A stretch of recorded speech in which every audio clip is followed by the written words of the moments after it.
Hello. आज BA 6 semester में भारतीय सामाजिक विचारों में हम राधा कमल मुखर्जी को पढ़ेंगे। और राधा कमल मुखर्जी को पढ़ने के लिए आज उनको जो पॉइंट है आपका सिलेबस में, वो मूल्यों का सिद्धांत क्या है और राधा कमल मुखर्जी का मूल्यों का सिद्धांत और सामाजिक परिस्थिति की, ये दो बातें पढ़नी है। तो आज हम शुरू करेंगे राधा कमल मुखर्जी की बात। राधा कमल मुखर्जी मूलतः बंगाल के थे। मुखर्जी हैं तो आपको नाम से ये लग ही गया होगा कि राधा कमल मुखर्जी हैं कहाँ के। तो ये बंगाल के रहने वाले थे और बंगाल में ही गंदी बस्तियों पे इनका अध्ययन भी था।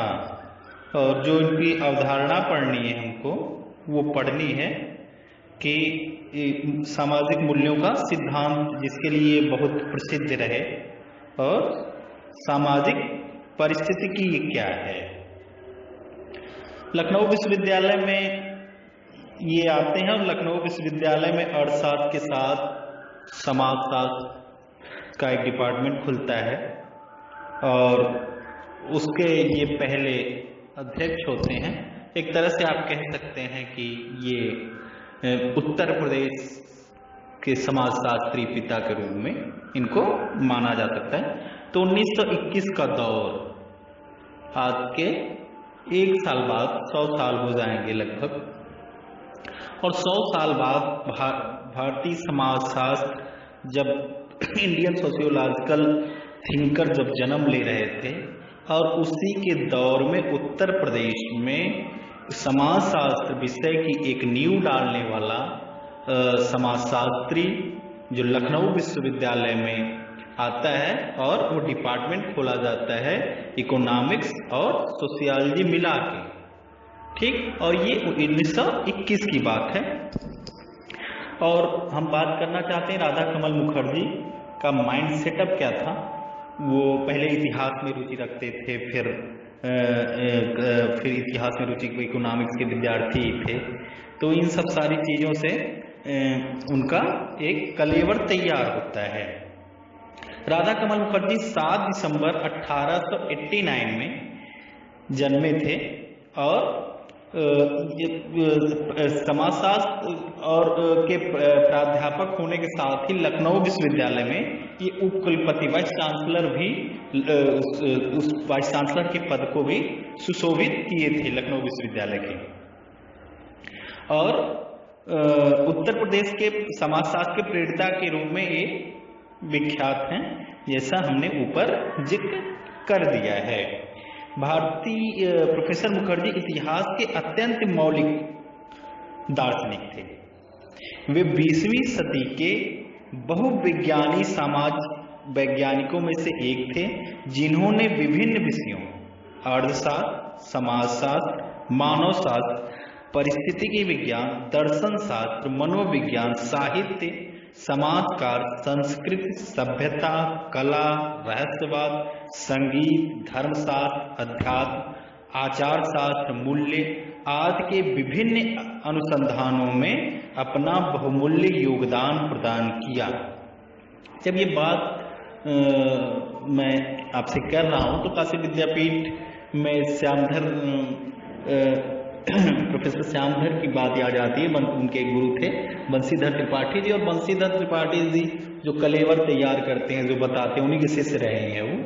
तो ये परंपरा लखनऊ से काशी विद्यापीठ और काशी विद्यापीठ से जब व्याख्यानों में आई, कैसे थे उत्तर प्रदेश में, कैसे समाजशास्त्र आया, वो इकोनॉमिक्स के साथ आया, और राधा कमल मुखर्जी का व्यक्तित्व क्या था, उनकी लेखन क्षमता क्या थी, उनकी सोच क्या थी, और उनके विषय कौन कौन से थे। तो इसका जिक्र हमने किया है।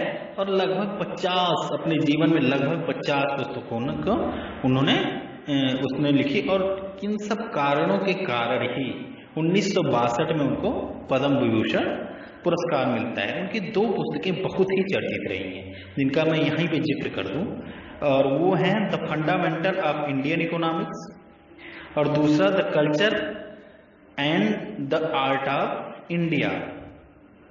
The culture and the art of India और the fundamental of Indian economics इनकी विख्यात पुस्तकों में रही है। और ये इनकी जो रिसर्च जो था वो social and economic change in India, ये इनका रिसर्च वर्क था। राधा कमल मुखर्जी की जो पैदाइश थी, जो आबो हवा थी, जिस परिस्थिति में वो जन्म लिए थे, जरा इसका भी परिस्थिति की बात करते हैं तो इनका भी हम देख रहे हैं कि वो कहाँ पे, ये पश्चिम बंगाल में मुर्शिदाबाद जनपद में एक कस्बा है, पड़ता है बहरामपुर, वहीं पे इनका जन्म हुआ था। एक कृष्णनाथ कॉलेज स्कूल बहरामपुर से शिक्षा प्राप्त की और 1904 में माध्यमिक शिक्षा पूर्ण करने के बाद उच्च शिक्षा के लिए कलकत्ता के प्रेसिडेंसी कॉलेज में प्रवेश लिया।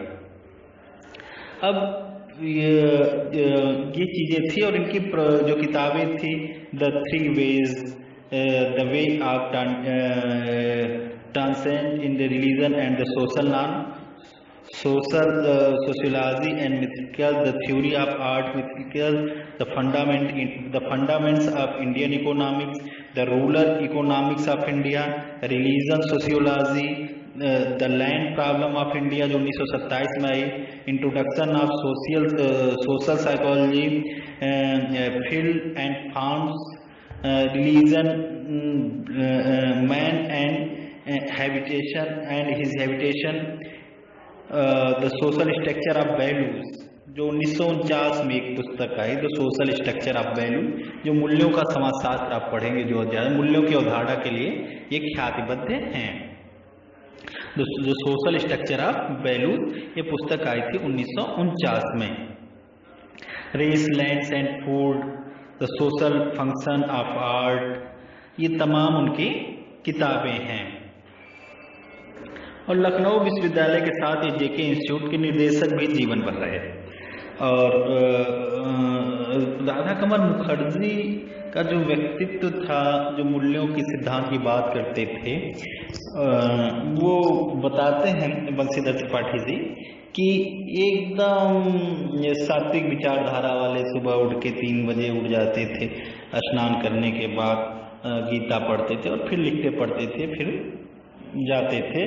और उन्होंने कहा कि मैं तो जीवन भर केवल देखा उनको सफ़ेद या हल्के पीले कलर के ही शर्ट या बुशर्ट में बंद जाड़े में बंद गले के वो पहनते थे, कोट पहनते थे और गांधीवादी टोपी लगाते थे। तो राधा कमल मुखर्जी जो मूल्यों का सिद्धांत दिया, मूल्यों के उदाहरण दी, और इनका रिसर्च था social and economic change in India. और लखनऊ विश्वविद्यालय में अर्थशास्त्र और समाजशास्त्र विषय के साथ पहली बार समाजशास्त्र आई। और ये संपन्नात्मक संप्रदाय के व्यक्ति माने जाते हैं। ये समाजशास्त्र को एक सामान्य विज्ञान मानते थे और समाकलित उपागम का इन्होंने प्रयोग किया, जिसमें सारी चीज़ें जोड़ ली जाती थी परिस्थिति की। वो कहते थे कैसे मनुष्य और प्रकृति का सामंजस्य हो, कैसे मूल्य आए और मूल्यों के द्वारा व्यक्तित्व का कैसे निर्धारण हो। क्योंकि आध्यात्मिकता की बात है आती है तो वो मूल्य की बात करते हैं और मूल्य से व्यक्तित्व की बात है, क्योंकि उनका आयाम बहुआयामी व्यक्तित्व के थे। और the foundation of Indian economics में पर्यावरणीय उपागम को लेके आते हैं और पर्यावरण से जो साम्यता दिखाते हैं, प्रकृति और मनुष्य दो नहीं हैं और कैसे इसमें को रिलेट होता है, और उसी के आधार पर जाके पारिस्थितिकी की, इकोलॉजी की अवधारणा को देते हैं।